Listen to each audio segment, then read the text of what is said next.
அந்த கடவுளின் குடும்பத்தில் நான் சேர்வேன், எவ்வளோ கஷ்டப்பட்டாலும் இதை செய்வேன், அதை செய்ததன் மூலமாக நான் உறவு கேட்பேன் என்று ஒரு வாக்குறுதி கொடுக்கிறோம். ஆனால் நல்ல விதைகளாக இந்த உலகத்தில் பிறக்கிறோம். அதில் பகைவன் கலையை விதைத்து விடுகிறான். கலை ஓமையில் பார்க்கிறோம்.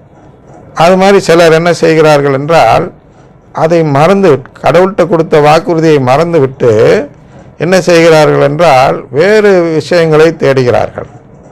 அதில் பைபிள் வார்த்தையை சொல்ல போனால் உலக கவலை, செல்வமாயை, வாழ்வில் வரும் இன்பங்கள், இதெல்லாம் நாடி செல்கிறார்கள். அதனால் மறந்து விடுகிறார்கள் இயேசுவை, அந்த வாக்குறுதியை.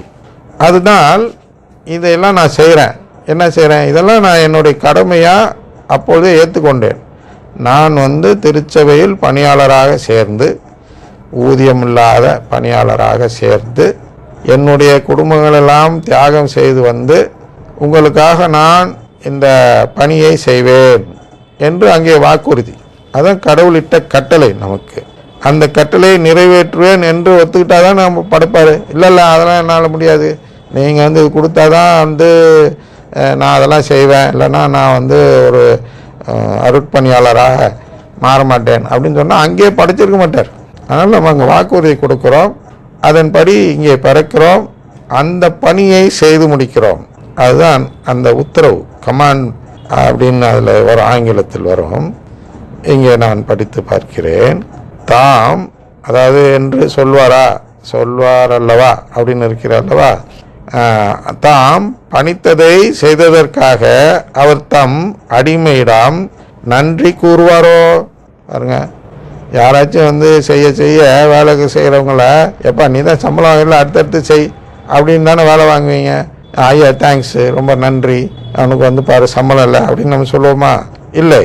அதனால நன்றி கூறுவாரோன்னா நாம் அதை எதிர்பார்க்கிறோம். என்ன எதிர்பார்க்கிறோம்? நான் வீட்டெல்லாம் விட்டுட்டு வந்தேன், அந்த விட்டுட்டு வந்த எனக்கு கடவுள் நன்றி சொல்லணும் அப்படின்னு எதிர்பார்க்கிறது போன்றது நமக்கு நிச்சயம் உறவு கிடைக்கும் என்று எதிர்பார்ப்பது. ஆனால் அதில் ஒன்றும் நமக்கு ஒரு அட்வான்டேஜ் இல்லை, அது புரிந்து கொள்ள வேண்டும். என்ன அட்வான்டேஜ் இல்லைன்னா, திருப்பி அதை வளர்க்க பார்க்கிறேன். உங்கள் அடிமை உழுது விட்டோ மந்தையை மேய்த்து விட்டோ அப்படின்னு சொல்றாருன்னா, உழுது விடும் பணி என்று ஒரு சில அடிமைகளுக்கு கொடுக்கப்படும், மந்தையை மேய்க்கும் பணி என்று வேறு சில அடிமைகளுக்கு கொடுக்கப்படுகிறது. ஆனால் ரெண்டுமே பணி தான். உழுது விடுவது என்றால் பொதுநிலையினர் பணின்னு வச்சுங்க, மந்தையை மேய்ப்பது என்றால் சகோதர சகோதரிகளுடைய பணிகள் என்று வைத்துக் கொள்ளுங்கள். அப்ப இது நமக்கு கடவுள் கொடுத்த பணி, அந்த பணியை நாம் செய்ய வேண்டும். என்னதான் நல்லா செஞ்சாலும் உடனே வா டேபிள் உட்காரு அப்படின்னு கடவுள் கூப்பிட வேண்டிய கட்டாயம் இல்லை. ஆனால் கூப்பிடுகிறார், அது வேற சமாச்சாரம். நம்ம நீதியை புரிந்து கொள்ள வேண்டும். அவர் அதுதான் அங்கே சொல்ல வர்றார். ஓ ஆள் நீ கூப்பிடுவியா, நீ கூப்பிட மாட்டீல, ஆனால் நான் கூப்பிடுவார், அப்போ நீ என்ன செய்யணும், நீ உன் வேலையை ஒழுங்காக செய்யணும்ல அப்படின்னு சொல்கிறதுக்காக தான் இந்த ஓமையை இந்த இடத்துல சொல்கிறார். சரியா? அதனால் நாம் என்னதான் சரியாக செய்தாலும் நமக்கு மீட்புக்காக நாம் செய்யும் செயல் அவை அல்ல. வேணா நான் செய்ய மாட்டேன்னு சொன்னால் மீட்பு வேண்டான்னு சொல்லும் செயலாக அது மாறும். அதாவது அந்த அழைப்பை அக்செப்ட் பண்ணால் அது உடனே நிலைவாழ்வு கொடுக்கும்னு கிடையாது.